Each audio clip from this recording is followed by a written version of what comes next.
La paz total del presidente Gustavo Petro arrancó metiéndole el diente a un hueso muy duro de roer, el ELN, una guerrilla de casi 60 años con la que históricamente ha sido muy difícil negociar. Y no llevaban 2 meses sentados en la mesa cuando estalló la primera crisis, luego de que Petro anunció un falso acuerdo con los helenos para un cese al fuego bilateral. Más allá de lo que pase con este episodio, el nuevo proceso de paz con el ELN parece una oportunidad real de que la última gran guerrilla del país deje las armas. Pero hay obstáculos fuertes que pueden hacer que el sueño de la paz total se quede en las almohadas del Palacio de Nariño.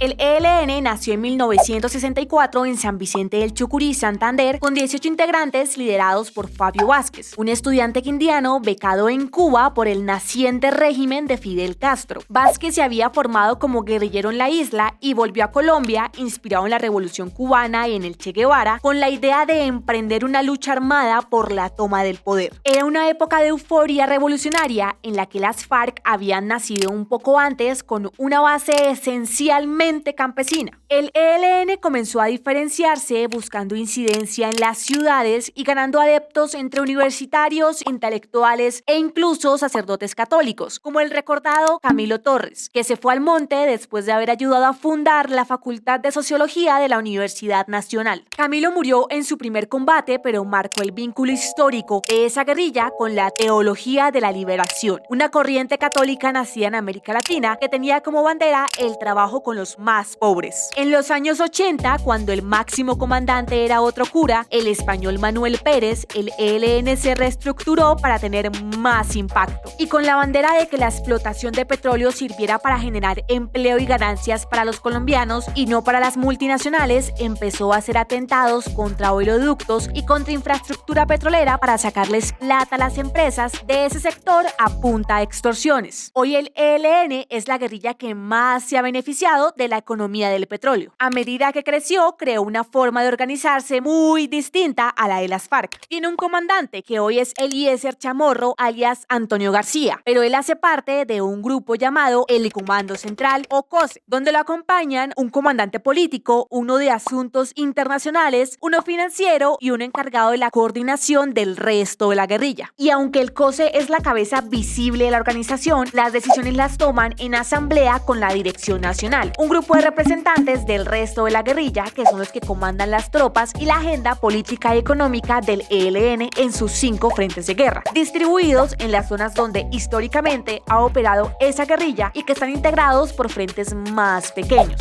La principal diferencia está en que mientras las FARC funcionaron como un ejército con una estructura vertical en la que se hacía lo que ordenaba tiro fijo su máximo comandante, el ELN se volvió una especie de organización federal en la que las decisiones se toman por consenso y sus diferentes frentes tienen mucha autonomía. Históricamente han demostrado que no siempre siguen las directrices de la comandancia. Además, en el ELN, esos combatientes constituyen solo una fracción de la guerrilla, porque el resto son lo que ellos denominan el Frente Amplio. Civiles que, siendo helenos, han infiltrado el movimiento civil en zonas donde tienen influencia, como Arauca. Para 2019, según la Fuerza Pública, esa guerrilla tenía unos 2.500 hombres en armas y 2.300 milicianos, que no necesariamente están armados y le ayudan a operar en pueblos y ciudades. Fue un grupo armado que logró crecer tras la desmovilización de las FARC y hoy es el más grande del país. Desde finales de los 90 cambió su estrategia y dejó de ver como una posibilidad la victoria militar sobre el Estado, para encaminarse a resistir para esperar el momento oportuno de expandirse o de negociar. Eso lo acercó más al narcotráfico y lo llevó a enfrentarse más con otros grupos armados por el control de ese negocio. Una lucha que le ha facilitado la complicidad del régimen chavista en Venezuela, que le permitió al ELN operar en ese país al punto en que hoy se considera una guerrilla binacional. El de Petro será el 6º intento de un gobierno de llegar a un acuerdo de paz con el ELN. Ya lo habían hecho César Gaviria, Ernesto Samper, Andrés Pastrana, Álvaro Uribe y Juan Manuel Santos. Iván Duque recibió el proceso que había iniciado Santos, pero levantó esos diálogos por el atentado del ELN en 2019 en la escuela Escuela de la Policía General Santander en Bogotá, donde mató a 22 cadetes. Lo que hizo Petro fue retomar la agenda de negociaciones que el ELN había pactado con Santos, que tenía entre sus puntos la participación de la sociedad civil en la construcción de paz, acordar transformaciones producto de esa participación, la reparación a las víctimas, el cese al fuego definitivo y la implementación de los acuerdos. Petro nombró un equipo negociador integrado en su mayoría por gente de izquierda y de movimientos sociales afines a la izquierda, como el jefe del equipo Oti Patiño, un excomandante del M-19, el senador del Polo Iván Cepeda y la senadora petrista María José Pizarro. Pero también metió a José Félix Lafourcade, presidente de la Federación Colombiana de Ganaderos, Fedegan, un representante de la derecha y del uribismo que hace parte de un gremio que la guerrilla y la izquierda han señalado desde hace mucho tiempo por sus relaciones con el paramilitarismo. Lafourcade es una voz desonante en la mesa, pero que responde a la petición del ELN de que el uribismo